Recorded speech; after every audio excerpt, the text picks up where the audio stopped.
Hello student, मैं doctor Vishnu Agarwal स्वागत करता हूं इंजीनियरिंग शिक्षा के इस ऑनलाइन प्लेटफॉर्म पे जिसका नाम है इंजीनियरिंग सेतु। तो स्टूडेंट, इंजीनियरिंग सेतु में हम पढ़ रहे हैं हीट ट्रांसफ़र। हीट ट्रांसफ़र के पिछले लेक्चर में हमने डिस्कस किए थे कुछ important terms related to thermodynamics, और उसके बाद हमने बात की थी कंडक्शन की, जो कि एक हीट ट्रांसफ़र का मोड है। तो हीट ट्रांसफ़र के 3 मोड होते हैं, कंडक्शन, कन्वेक्शन एंड रेडिएशन। तो हमने स्टार्ट किया था कंडक्शन। कंडक्शन क्या होता है? ठीक है, तो ये मेनली सॉलिड में होता है। और कंडक्शन किसके कारण होता है? कंडक्शन होता है फ्री इलेक्ट्रॉन्स के कारण और मॉलिक्यूलर वाइब्रेशन के कारण। तो अगर किसी मटेरियल में फ्री इलेक्ट्रॉन्स है और मटेरियल में अगर मॉलिक्यूलर वाइब्रेशन है तो इन दोनों के कारण कंडक्शन अच्छा होगा।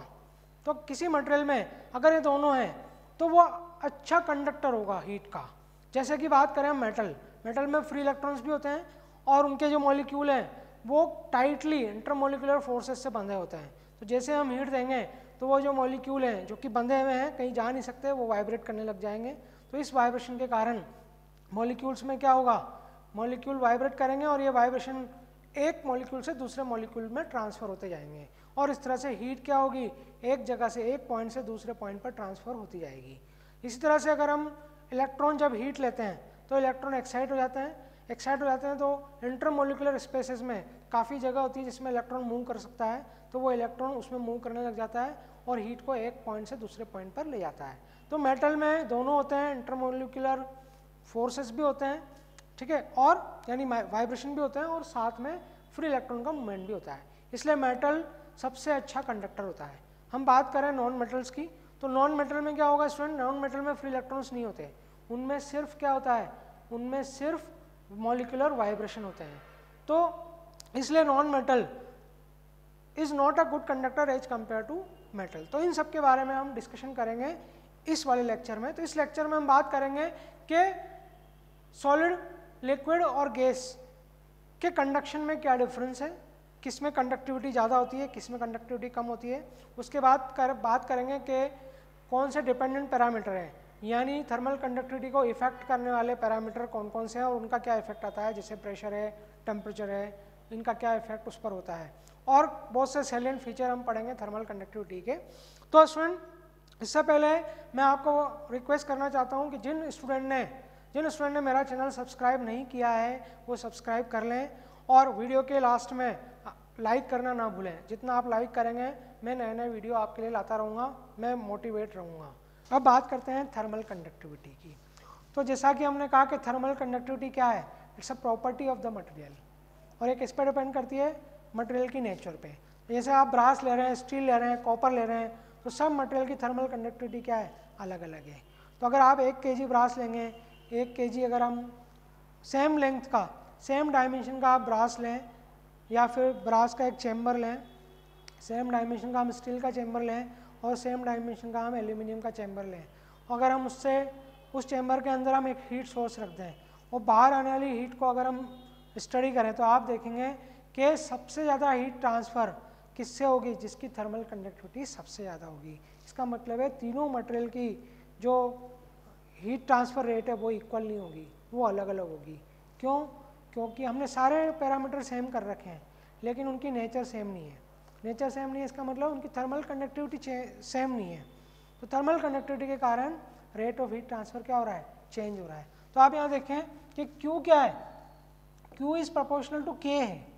यहाँ देखें, अगर K ज़्यादा होगी तो हीट ट्रांसफ़र रेट भी ज़्यादा होगी, ठीक है। यानी जिस मटेरियल की थर्मल कंडक्टिविटी ज़्यादा है उस मटेरियल के लिए रेट ऑफ हीट ट्रांसफ़र भी ज़्यादा होगा। अब देखिए, thermal conductivity is the transport properties. Transport property का मतलब क्या है? क्योंकि ये हीट ट्रांसफर को इंडिकेट करती है। थर्मल कंडक्टिविटी ज़्यादा होने का मतलब है कि वो मटेरियल ज़्यादा हीट को ट्रांसफ़र कर सकता है। तो thermal conductivity is the transport property of the material which indicate the rate at which heat transfer through a medium bye diffusion. Diffusion का मतलब है कंडक्शन, ठीक है। तो थर्मल कंडक्टिविटी हमें बताता है कि कौन मटेरियल कितना कंडक्शन के थ्रू हीट ट्रांसफ़र करेगा। ज़्यादा थर्मल कंडक्टिविटी है तो ज़्यादा हीट कंडक्शन के थ्रू ट्रांसमिट होगी, ठीक है। तो Fourier laws help to define के, किस तरह से, देखिए Q इजिकल टू हमारे पास है माइनस के D T by D x. अगर मैं इसमें डी एक्स 1 मीटर ले लूँ, D T temperature difference 1 degree ले लूँ, एरिया 1 मीटर स्क्वायर ले लूँ, तो क्या बचेगा, तो हमारे पास बचेगा, देखिए हमने ये 1 ले लिया, एरिया मैंने 1 ले लिया, D T by D x भी मैंने 1 ले लिया, तो Q बराबर क्या हो गया K। तो इसकी डेफिनेशन को हम क्या लिख सकते हैं, देखिए इसकी डेफिनेशन को हम लिख सकते हैं, thermal conductivity can be defined as the amount of heat transfer per unit time per unit area through the unit thickness of the material. ठीक है, तो amount of heat transfer Q बराबर क्या आया हमारे पास, K आया। कैसे आया है, क्योंकि देखिए हमने dx लिया है 1 मीटर, तो ये तो हो गई थिकनेस, या फिर हम कहेंगे पाथ लेंथ। dt जो लिया है हमने 1 डिग्री लिया है, और एरिया जो मैंने लिया है वो 1 मीटर स्क्वायर लिया है। देखिए यहाँ क्या है, the amount of heat conducted पर unit time per unit area through the unit thickness of the material when a unit temperature maintained across the boundary। ठीक है, तो वो जो अमाउंट है हीट का जो कंडक्ट हुआ है 1 मीटर स्क्वायर एरिया से यूनिट टाइम में, जब दोनों के बीच में, दोनों सरफेस के बीच में यूनिट डिग्री टेम्परेचर डिफरेंस है और सरफेस एरिया क्या है 1 मीटर स्क्वायर है। ठीक है, तो ये जो अमाउंट ऑफ हीट है जो कंडक्ट हुआ है इस कंडीशन में, that is called thermal conductivity of the material. इसकी यूनिट क्या है, एम केस में इसकी यूनिट होती है kilo calorie per metre degree our. ठीक है, kilo calorie per metre degree our. SI में होता है, किलो कैलोरी को हम किलो जूल में लिख दें एसआई में, तो ये हो जाएगा kilo joule per metre hour degree, kilo joule. अगर वाट में लिखते हैं तो kilo joule per hour, kilo joule per hour. इसको हम चेंज कर देंगे, ये जूल पर सेकंड क्या होता है, जूल पर सेकंड होता है वाट। तो अगर आप आवर्स को सेकंड में चेंज कर दें तो ये यूनिट किस में चेंज हो जाएगी, वाट में चेंज हो जाएगी। तो वाट पर मीटर केल्विन भी हम इसको लिख सकते हैं। तो 1 kilo calorie per metre hour degree, इसको हम चेंज कर सकते हैं 4.186 kilo joule per metre hour degree. तो वो हमने कन्वर्जन पढ़ा था student, 1 kilo calorie is equal to कितना होता है 4.186 किलो जूल। ठीक है, और अगर मुझे इसको वाट में चेंज करना है तो आवर्स को आप किस में चेंज कर दो, सेकंड्स में चेंज कर दो। ठीक है, और किलो को 1000 लिख दो। जब आप इसको सॉल्व करेंगे तो आपको मिलेगा 1.163 वाट पर मीटर डिग्री, क्योंकि देखिए जूल पर सेकंड जो होता है वो होता है वाट। ठीक है, तो इसको आप वाट में भी कन्वर्ट कर सकते हैं। अब आप बात करेंगे थर्मल कंडक्टिविटी किन किन फैक्टर्स पर डिपेंड करती है। तो थर्मल कंडक्टिविटी डिपेंड्स ऑन, इनको ध्यान रखना, इट्स वेरी इंपॉर्टेंट। यह क्वेश्चन आपके आ सकता है कि थर्मल कंडक्टिविटी क्या होती है मटेरियल की और वो किन फैक्टर्स पर डिपेंड करती है। तो थर्मल कंडक्टिविटी डिपेंड्स ऑन, सबसे पहला मटेरियल की प्रॉपर्टी होती है। मटेरियल की प्रॉपर्टी है तो मटेरियल के स्ट्रक्चर पर डिपेंड करेगी। ठीक है, तो मटेरियल स्ट्रक्चर में क्या क्या आता है, केमिकल कंपोजिशन आता है, फिजिकल स्टेट आती है और उसका टेक्सचर आता है। ठीक है, तो ये सारा इंटरमोलिकुलर स्ट्रक्चर है, तो इंटरमोलिकुलर स्ट्रक्चर की प्रॉपर्टीज पे डिपेंड करता है ये। सेकंड, मॉइस्चर कंटेंट पे डिपेंड करता है, एंड डेंसिटी, डेंसिटी भी मटेरियल की प्रॉपर्टी है, तो ये डेंसिटी पर डिपेंड करेगा।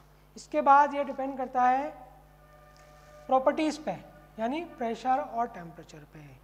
ठीक है, तो इन तीन चीज़ों पर ये डिपेंड करेगा। पहला मटेरियल के स्ट्रक्चर पे डिपेंड करता है, डेंसिटी और मॉइस्चर कंटेंट पे डिपेंड करता है, और प्रेशर एंड टेम्परेचर पे ये डिपेंड करता है। ठीक है, तो मटेरियल का जो प्रेशर है, मटेरियल का जो टेम्परेचर है, उस पर भी ये डिपेंड करता है।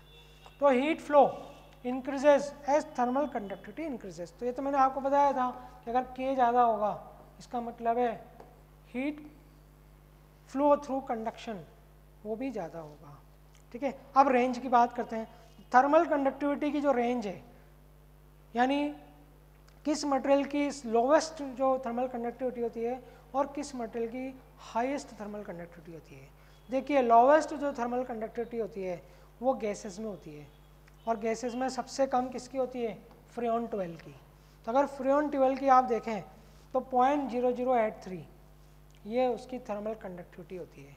मैंने आपसे कहा भी है कि गैसेस में सबसे कम थर्मल कंडक्टिविटी होती है, यानी गैसेस में जो कंडक्शन फिनोमिना है वो सबसे कम होती है, क्योंकि उनमें मॉलिक्यूल्स दूर दूर होते हैं, तो उनमें वाइब्रेशन मोशन होती ही नहीं है, उनमें फ्री इलेक्ट्रॉन्स भी नहीं होते हैं। इसका मतलब उनमें कंडक्शन बहुत कम होता है। तो जितना भी कंडक्शन होता है वो कॉलिजन के कारण होता है। तो जब आप गैस को जब हीट देते हैं तो उनके जो मॉलिक्यूल्स हैं वो टकराते हैं आपस में। तो जब टकराते हैं उसी टाइम उनमें कंडक्शन होता है, उसके अलावा नहीं होता है। ठीक है, तो ये कंडक्शन का जो अमाउंट है ये बहुत कम होता है, इसलिए हम कहते हैं कि least amount of heat transfer through conduction gases में होता है। ठीक है, उसके बाद लिक्विड्स आते हैं। लिक्विड्स में मॉलिक्यूल्स के बीच में गैप होता है। ठीक है, एज कम्पेयर टू गैसेस कम गैप होता है, तो उनमें थोड़ा सा वाइब्रेशन होता है, तो थोड़ा सा कंडक्शन गैसेस के कंपैरिजन में लिक्विड में ज़्यादा होता है। लेकिन अगर हम सॉलिड की बात करें तो सॉलिड में तो इंटरमोलिकुलर फोर्सेस बहुत स्ट्रॉन्ग होते हैं, तो सबसे ज़्यादा मोलिकुलर जो वाइब्रेशन है वो सॉलिड्स में होता है। तो सबसे ज़्यादा heat transfer through conduction solids में होता है। और सॉलिड में भी किस में ज़्यादा होता है, सॉलिड में भी सबसे ज़्यादा मेटल्स में होता है, क्योंकि मेटल्स में फ्री इलेक्ट्रॉन्स होते हैं। तो थर्मल कंडक्टिविटी में रेंज फ्रॉम 0.0083 फॉर गैसेस। ठीक है, तो गैसेस में कौन सी, फ्रियोन 12 में सबसे कम होती है 0.0083, और सबसे ज़्यादा थर्मल कंडक्टिविटी किसकी होती है, मेटल्स की, और उसमें भी क्या आ गया, सिल्वर की सबसे ज़्यादा थर्मल कंडक्टिविटी होती है, और वो कितनी होती है 410 वाट पर मीटर डिग्री। ठीक है, तो हमारे पास एक रेंज आ गई कि सिल्वर हाईएस्ट थर्मल कंडक्टिविटी का मटेरियल है और फ्रियोन 12 सबसे कम थर्मल कंडक्टिविटी वाली गैस है। हम बात करेंगे thermal conductivity in solid, liquid और गैसेस की। सबसे पहले तो हम इसकी बात करेंगे, और उसके बाद हम बात करेंगे effect of temperature and pressure on thermal conductivity. इसके बाद हम कुछ सैलिएंट फीचर की बात करेंगे जो कि कंडक्टिविटी के हैं, तो इन सैलिएंट फीचर की बात भी हम करेंगे इसमें। ठीक है, तो हम स्टार्ट करते हैं thermal conductivity in solid, liquid and gases. तो स्टूडेंट मैंने आपसे बात की थी कि मैटर की तीन फेजेस हैं, एक तो सॉलिड है और लिक्विड है और गैसेस है। तो सॉलिड में सबसे ज़्यादा इंटरमोलिकुलर फोर्सेस होते हैं। ठीक है, इसलिए सॉलिड में सबसे ज़्यादा वाइब्रेशन होगा। उसके बाद आप लिक्विड पे आ जाएं तो लिक्विड में क्या है, मॉलिक्यूल्स दूर दूर होते हैं, उनके बीच में कुछ स्पेस होता है, इसलिए क्या है कि जितना भी वहाँ पर जो कंडक्शन होता है वो कोलिजन के कारण होता है, वाइब्रेशन के कारण नहीं होता है, क्योंकि दोनों मॉलिक्यूल्स के बीच में जो कांटेक्ट है वो डायरेक्ट कांटेक्ट नहीं है, तो मॉलिक्यूल्स दूर दूर हैं। तो अगर एक वाइब्रेट करेगा तो दूसरे के ऊपर उसका कोई इफेक्ट नहीं पड़ेगा। लेकिन जब वाइब्रेट करके ये चलने लगते हैं और जब ये दूसरे मॉलिक्यूल से टकराते हैं तो उस कोलिजन में जो हीट ट्रांसफ़र होता है उसी को हम कंडक्शन कहते हैं लिक्विड के केस में। इस तरह से हम गैस की बात करें तो गैसेस में तो और ज़्यादा स्पेसेस होती हैं। ठीक है, और उनमें फ्री इलेक्ट्रॉन्स भी कम होते हैं। तो जैसे ही हम गैस को हीट देते हैं तो वो भी क्या करेगी, जाएगी और कोलिजन करेगी, तो कोलिजन के कारण हीट ट्रांसफ़र होगा। तो लिक्विड और गैसेस में मेनली कोलिजन के कारण ही हीट ट्रांसफ़र होता है, वाइब्रेशन के कारण बहुत कम होता है। ठीक है, तो हम देखते हैं, तो thermal conductivity of the material is due to the migration of free electrons and latest vibration. तो ये दो तरीके हमने बताए हैं कि जो कंडक्शन अगर इन दोनों के कारण है, अगर हीट ट्रांसफर इन दोनों के कारण है तो उसको हम कहेंगे कंडक्शन। तो पहला है फ्री इलेक्ट्रॉन के कारण और दूसरा है लेटेस्ट वाइब्रेशन के कारण। तो सबसे पहले हम बात करते हैं मेटल्स की। ठीक है, आप देखिए सॉलिड में दो तरह के आते हैं मेटल, एक तो आता है मेटल और एक आता है नॉन मेटल। सॉलिड में ये दो तरह के मटेरियल हैं, एक तो मेटल है और एक नॉन मेटल है। अगर हम मेटल की बात करें तो सबसे पहले देखिए in metal the molecules are closely packed. Metals बहुत हार्ड होते हैं। ठीक है, उनके बीच में उनकी डेंसिटी बहुत ज़्यादा होती है, उनके मॉलिक्यूल्स के बीच में स्पेसेस बहुत कम होता है, क्लोजली बाउंडेड होते हैं। ठीक है, so thermal conductivity in the material in the metals due to the flow of free electrons and lattice vibration. Metals हैं, मेटल हम उसको क्यों कहते हैं, क्योंकि उनके अंदर फ्री इलेक्ट्रॉन्स हैं। ठीक है, तो उनमें फ्री इलेक्ट्रॉन भी है और लेटिस वाइब्रेशन भी है। तो मेटल्स में इन दोनों के कारण क्या होता है, हीट ट्रांसफर होता है। ठीक है, तो दोनों तरीके उसमें एक साथ यूज होते हैं, साइमल्टेनियसली फ्री इलेक्ट्रॉन भी हीट लेके जाता है और लेटिस वाइब्रेशन से भी हीट ट्रांसफर होती है। तो हम कहेंगे मेटल में कंडक्शन बहुत अच्छा होता है, metals are good conductor of the heat. अब हम बात करते हैं नॉन मेटल्स की। तो मेटल्स में आप देखिए एग्जाम्पल हम ले लें, कॉपर है, एल्यूमिनियम है, सिल्वर है। ठीक है, ये सिल्वर हो गया, सिल्वर को हम एजी से लिखते हैं, सिल्वर हो गया। इसके बाद आपके कॉपर हो गया, एल्यूमिनियम हो गया, ठीक है, स्टील हो गया। तो ये सब मेटल्स हैं। इन मेटल्स में क्या होगा, इन मेटल्स में फ्री इलेक्ट्रॉन मूवमेंट के कारण और लेटिस वाइब्रेशन के कारण हीट ट्रांसफर होगी। अब बात करते हैं हम नॉन मेटल्स की। नॉन मेटल्स में फ्री इलेक्ट्रॉन नहीं होते हैं। ठीक है, नॉन मेटल हम उसको इसीलिए कहते हैं क्योंकि उनमें फ्री इलेक्ट्रॉन्स नहीं होते हैं। ठीक है, तो so mostly thermal conductivity is due to the lattice vibration. Non metals में फ्री इलेक्ट्रॉन नहीं होते लेकिन वो क्लोजली बाउंडेड होते हैं। तो नॉन मेटल में पहला जो तरीका है फ्री इलेक्ट्रॉन्स वाला वो हट गया, इसका मतलब उसमें कंडक्शन क्या हो गया, कम हो गया, क्योंकि फ्री इलेक्ट्रॉनिक मूवमेंट के कारण कोई कंडक्शन नहीं हो रहा। जितना भी कंडक्शन होगा वो किसके कारण होगा, वो लेटिस वाइब्रेशन के कारण होगा। ठीक है, so we can say that do not conduct heat as efficiently as metal. तो मेटल के कंपैरिजन में इनकी कंडक्टिविटी क्या होती है, कम होती है, क्योंकि इनमें फ्री इलेक्ट्रॉन्स नहीं होते हैं। ठीक है, फॉर एग्जांपल बिल्डिंग हो गया, इंसुलेटिंग मटेरियल हो गया, जैसे कंक्रीट है, स्टोन है, ब्रिक्स है, ग्लास वुड है, कॉर्क है, तो ये सब क्या है, नॉन मेटल्स हैं। नॉन मेटल्स में क्या होगा, फ्री इलेक्ट्रॉन्स नहीं होते हैं। तो मेनली हीट ट्रांसफर किसके कारण होगा, वो होगा लेटिस वाइब्रेशन के कारण। Come to the fluid. अब आप बात करते हैं फ्लूइड्स की। ठीक है, अब फ्लूइड में देखिए, फ्लूइड में दो तरह के आते हैं आपके, एक तो आता है लिक्विड और एक आता है गैस। अब फ्लूइड में देखिए, in fluids free electronic movement is negligible small. Free electronic movement बिल्कुल नेग्लिजिबल होता है। ठीक है, and vibration does not effect more due to the more spaces between the atom. और दो एटम्स के बीच में काफ़ी स्पेस होता है, तो अगर एटम वाइब्रेट भी करता है तो दूसरे एटम पे उसका ज़्यादा इफेक्ट नहीं होता है। इसका मतलब हम कह सकते हैं फ्री इलेक्ट्रॉनिक मूवमेंट के कारण नेग्लिजिबल हीट ट्रांसफर होता है और वाइब्रेशन के कारण भी नेग्लिजिबल हीट ट्रांसफर होता है। तो फिर लिक्विड में हीट ट्रांसफर कैसे होता है, फ्लूइड में हीट ट्रांसफर कैसे होता है, कोलिजन के कारण। जब आप किसी भी फ्लूइड को हीटअप करते हैं, चाहे वो लिक्विड हो चाहे वो गैस हो, जब हम उनको हीटअप करते हैं तो मॉलिक्यूल्स क्या होगा, हीट लेकर एक्साइट हो जाता है और वो चलने लगता है, उनके बीच में जो फ्री स्पेस होता है उसमें जाता है और दूसरे मॉलिक्यूल से टकराता है। तो जैसे ही वो टकराएगा, जितने टाइम वो टकराएगा, ठीक है, तो कोलिजन टाइम जो है, ठीक है, उस टाइम में वो हीट ट्रांसफर करता है। तो यही रीजन होता है इसमें कंडक्शन का। तो कोलिजन ही मेन रीजन है कंडक्शन का लिक्विड में और गैसेस में। तो fluids are not as much as efficient, ठीक है, as compare to, so fluids are not as much as efficient as compare to metals और नॉन मेटल। या फिर हम कहेंगे सॉलिड के कंपैरिजन में जो फ्लूइड्स हैं वो अच्छे कंडक्टर नहीं होते हैं, इट्स अ बैड कंडक्टर।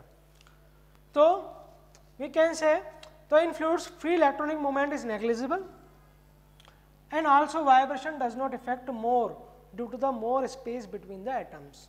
ठीक है, क्योंकि फ्लूइड्स का जो स्ट्रक्चर होता है और डिसऑर्डर्ड स्ट्रक्चर होता है, सॉलिड का एक पर्टिकुलर स्ट्रक्चर होता है, एक डेफिनेट स्ट्रक्चर होता है।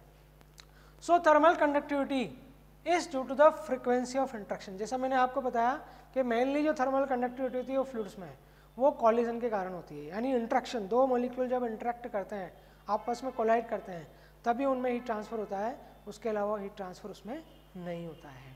ठीक है, so we can say the metals are best conductor and liquids are poor conductor. ठीक है, तो लिक्विड पुअर कंडक्टर होते हैं और मेटल्स आर बेस्ट कंडक्टर। अब हम बात करते हैं गैसेस की। ठीक है, gases are not conductive for transmitting molecular vibration. Gases में भी वही है जो कि लिक्विड्स में है। तो फ्लूइड्स जो हैं जिसमें लिक्विड और गैसेस आती हैं, तो इन दोनों में क्या होता है, एक तो मॉलिक्यूलर वाइब्रेशन बहुत कम होते हैं। ठीक है, गैसेस में तो और भी कम होता है क्योंकि गैसेस के बीच में तो बहुत ज़्यादा स्पेस होता है। ठीक है, उनके बीच में काफ़ी स्पेस होता है तो उनके जो कॉलिजन है, कॉलिजन भी उनमें कम होता है, ठीक है। तो गैसेस की थर्मल कंडक्टिविटी सबसे कम होती है क्योंकि उनके बीच में इतना स्पेस होता है, बहुत ही ज़्यादा स्पेस होता है मॉलिक्यूल्स के बीच में ना। तो gases are not conductive for transmitting molecular vibration. तो ये मॉलिक्यूलर वाइब्रेशन तो इनमें बिल्कुल जीरो होते हैं, वाइब्रेट तो करते हैं लेकिन वाइब्रेट ये नहीं करते हैं क्योंकि जैसे ये हीट को लेते हैं, हीट को लेकर ये एक जगह से दूसरी जगह पर जाने लग जाते हैं क्योंकि इनके बीच में काफ़ी स्पेस होता है। और अगर थोड़ा वाइब्रेट भी करते हैं तो उसका दूसरे मॉलिक्यूल पर इफेक्ट नहीं होता है। तो गैसेस में तो एक तरह से हम कहें कि जीरो वाइब्रेशन होते हैं, ठीक है। गैसेस क्या करती है, गैस के मॉलिक्यूल हीट को लेते हैं, एक्साइट होते हैं और वो इंटरमोलिकुलर बीच में जो स्पेसेस होती हैं काफ़ी, उनके बीच में मीन फ्री पाथ जो होता है उस फ्री पाथ में वो ट्रेवल करते हैं, ठीक है। तो वाइब्रेशन करने के बजाय वो ट्रेवल करते हैं। तो एक तरह से हमारे पास कंपैरिजन बन गया कि मेटल्स की थर्मल कंडक्टिविटी सबसे ज़्यादा होती है, उसके बाद नॉन मेटल की होती है, फिर लिक्विड की थर्मल कंडक्टिविटी होती है और सबसे कम गैस की होती है। तो गैस की थर्मल कंडक्टिविटी सबसे कम होती है, ठीक है। तो gases are very bad conductor of the heat. Conduction के थ्रू गैसेज में हीट ट्रांसफ़र नहीं होता है, बहुत ही कम होता है, और वो भी किसके कारण होता है, कोलिजन के कारण। Now come to the effect of temperature and pressure on thermal conductivity, ठीक है। अब हम बात करते हैं कि टेम्परेचर एंड प्रेशर का इफेक्ट थर्मल कंडक्टिविटी पर किस तरह से होता है। इन मेटल्स, सबसे पहले बात करते हैं मेटल्स। अगर मैं मेटल्स का टेम्परेचर बढ़ाऊं या फिर प्रेशर बढ़ाऊं तो उनकी थर्मल कंडक्टिविटी पे क्या इफेक्ट पड़ेगा। तो सबसे पहले बात करते हैं मेटल्स की। At elevated temperature thermal vibration of the lattice becomes higher.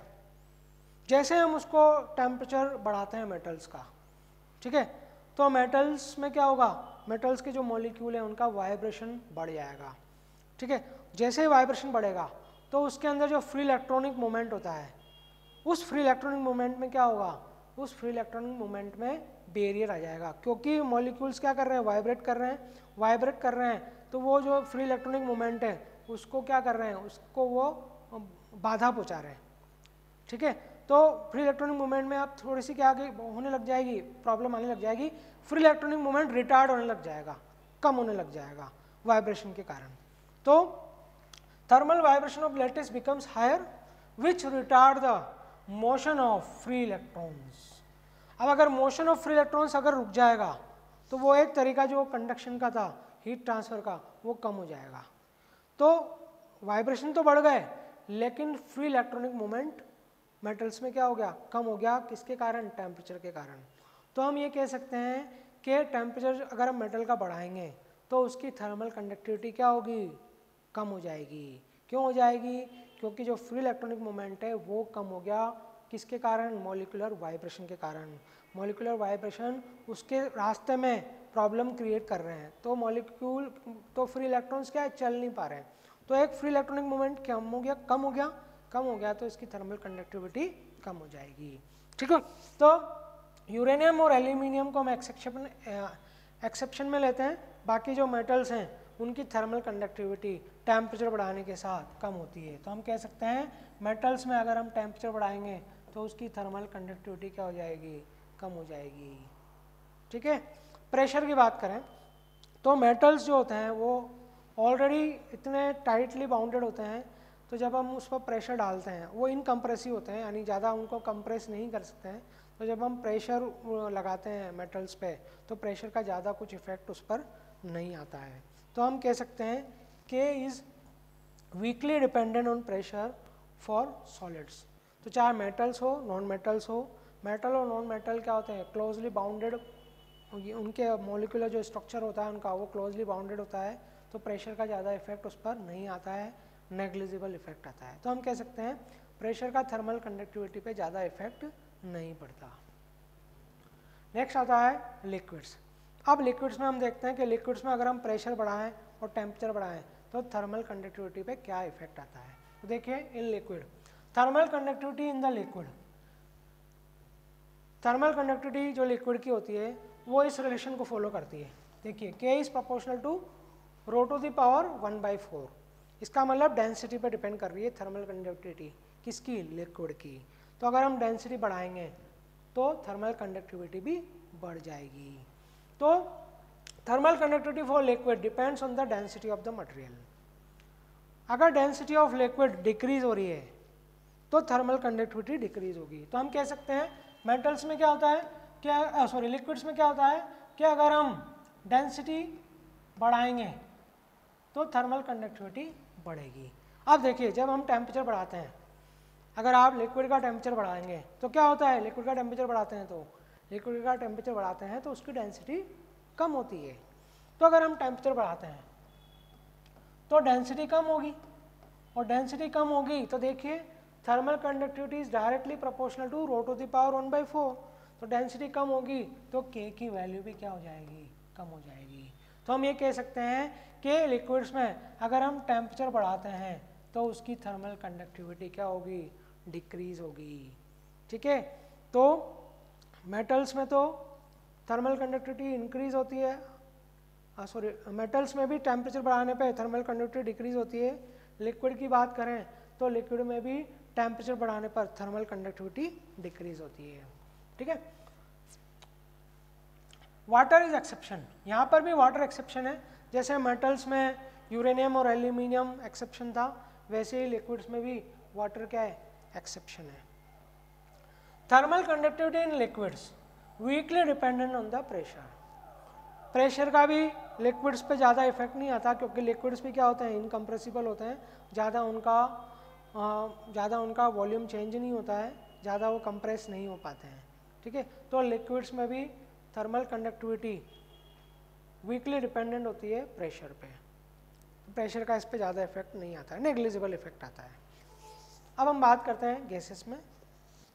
Gases में क्या होता है, देखिए conduction in gases occurs through transport of kinetic energy of molecular motion. तो ये तो हमने पढ़ाई है कि कॉलिजन के कारण जो होता है, कॉलिजन के कारण ही हीट ट्रांसफर होती है गैसेस में, क्योंकि उनके बीच में मीन फ्री पाथ बहुत ज़्यादा होता है। तो अगर हम थर्मल कंडक्टिविटी की बात करें गैसेस में, तो थर्मल कंडक्टिविटी इस तरह से डिपेंड करती है, K = 1/3 V बार CV L रो। V बार क्या है, ये इसकी वेलोसिटी है, average velocity, CV specific heat है, L मीन फ्री पाथ है, और रो क्या है, रो मास डेंसिटी है। तो इस रिलेशन को फॉलो करती है thermal conductivity of the gases. तो L क्या हो गया, L हो गया मीन फ्री पाथ। इसको हम क्या कहते हैं, average distance travelled by molecules before collision. दो कॉलिजन के बीच का जो स्पेस है जिसमें मॉलिक्यूल ट्रेवल करता है, that is called mean free path. ठीक है, ये मीन फ्री पाथ होगा। तो देखिए व्हेन टेम्परेचर इंक्रीजेज, तो जब टेम्परेचर इंक्रीज होता है तो there is an increase in specific heat, तो CV की वैल्यू बढ़ जाती है और मीन ट्रेवल वेलोसिटी भी बढ़ जाती है। तो देखिए जैसे हम टेम्परेचर बढ़ाते हैं तो एक तो CV बढ़ जाता है और एक V बार ये भी बढ़ जाता है, स्पेसिफिक हीट बढ़ जाएगी और एवरेज वेलोसिटी उसकी बढ़ जाएगी। तो जब एवरेज वेलोसिटी बढ़ जाएगी तो नंबर ऑफ कॉलिजन बढ़ जाएंगे, और नंबर ऑफ कॉलिजन जब बढ़ेंगे तो हम कहेंगे नंबर ऑफ कॉलिजन बढ़ेंगे तो क्या होगा, एनर्जी एक्सचेंज बढ़ जाएगा, और एनर्जी एक्सचेंज बढ़ने का मतलब है कंडक्टिविटी बढ़ जाएगी, यानी कंडक्शन बढ़ जाएगा। तो गैसेस में हम कहते हैं कि जब हम टेम्परेचर बढ़ाएंगे तो उसकी कंडक्टिविटी क्या होती है, इंक्रीज हो जाती है। ठीक है, तो गैसेस में क्या होता है, जब हम टेम्परेचर बढ़ाएंगे तो थर्मल कंडक्टिविटी इंक्रीज हो जाएगी, क्योंकि CV और V बार दोनों इंक्रीज हो रहे हैं। तो देखिए जो कंडक्टिविटी का फॉर्मूला हमने पढ़ा था, ये is directly proportional to V bar and CV। जब CV भी बढ़ रहा है और V बार भी बढ़ रहा है तो थर्मल कंडक्टिविटी क्या होगी, इंक्रीज हो जाएगी। ठीक है, अब हम बात करते हैं प्रेशर की। जब हम इस पर प्रेशर बढ़ाएंगे गैसेस में, तो जब प्रेशर बढ़ाएंगे तो देखिए L की वैल्यू कम हो जाएगी। अगर हम प्रेशर बढ़ाते हैं तो मीन फ्री पाथ तो कम हो जाएगा, लेकिन साइमल्टेनियसली उसकी डेंसिटी इंक्रीज हो जाएगी। तो एक पैरामीटर तो क्या हो गया, कम हो गया, और एक पैरामीटर बढ़ गया। हाँ, तो देखिए यहाँ पर L रो, K किस पर डिपेंड कर रहा है, L इंटू रो पे। इन प्रेशर का इन दोनों पे ज़्यादा इफेक्ट नहीं आता है, इस पे आता है एल इंटू रो पे। तो देखिए एल जो रो है, एल तो कम हो गया और रो उसी रेशो में बढ़ गया, तो मीन फ्री पाथ कम होता जाएगा और डेंसिटी इंक्रीज होती जाएगी, लेकिन इनका जो मल्टीप्लिकेशन है वो क्या रहेगा, कांस्टेंट रहेगा। इसलिए हम कह सकते हैं कि जब हम प्रेशर बढ़ाते हैं गैसेस का तो थर्मल कंडक्टिविटी पे ज़्यादा चेंजेस नहीं आते हैं, ठीक है। हैंस के does not depends on the pressure. तो हमने देखा कि प्रेशर का ज़्यादा इफेक्ट थर्मल कंडक्टिविटी पर नहीं आता है, चाहे वो सॉलिड ले लें, चाहे लिक्विड ले लें और चाहे गैसेस ले लें। तो मेनली थर्मल कंडक्टिविटी किस पे डिपेंड करती है, टेम्परेचर पे। मेटल्स में थर्मल कंडक्टिविटी डिक्रीज होती है टेम्परेचर के साथ, लिक्विड्स में थर्मल कंडक्टिविटी डिक्रीज होती है टेम्परेचर के साथ, लेकिन गैसेस में अगर हम टेम्परेचर बढ़ाएंगे तो थर्मल कंडक्टिविटी इंक्रीज हो जाती है, ठीक है। आगे बात करते हैं, gases with higher molecular weight have small thermal conductivity. ज़्यादा हायर मोलिकुलर वेट है तो उस गैस की थर्मल कंडक्टिविटी कम होगी। जैसे हम बात करें ऑक्सीजन और नाइट्रोजन, ठीक है, ऑक्सीजन ले लिया हमने और नाइट्रोजन ले लिया, तो नाइट्रोजन का मॉलिक्यूलर वेट कितना हो जाएगा 28 और ऑक्सीजन का कितना है 32। तो किसकी थर्मल कंडक्टिविटी कम होगी, नाइट्रोजन की थर्मल कंडक्टिविटी ज़्यादा होगी और ऑक्सीजन की थर्मल कंडक्टिविटी कम होगी, क्योंकि ऑक्सीजन हायर मॉलिक्यूलर वेट है। तो भारी मॉलिक्यूल जो होंगे उनकी थर्मल कंडक्टिविटी कम होगी, तो यहाँ पर ऑक्सीजन की थर्मल कंडक्टिविटी कम होगी। सो स्टूडेंट बने रहिए मेरे चैनल के साथ, मेरे वीडियो के साथ। अगर आपने मेरे चैनल को सब्सक्राइब नहीं किया है तो आप सब्सक्राइब कर लें, अपने फ्रेंड्स में इसको शेयर करना ना भूलें ताकि इस सब्जेक्ट का फ़ायदा उनको भी मिले। वीडियो के अंत में लाइक करना ना भूलें, लाइक ज़रूर कर दें, आप लाइक करेंगे तो मेरा मोटिवेशन बना रहेगा और मैं नए वीडियो आपके लिए लाता रहूँगा। तो हम नेक्स्ट वीडियो में नए टॉपिक के साथ मिलते हैं, जब तक के लिए नमस्कार।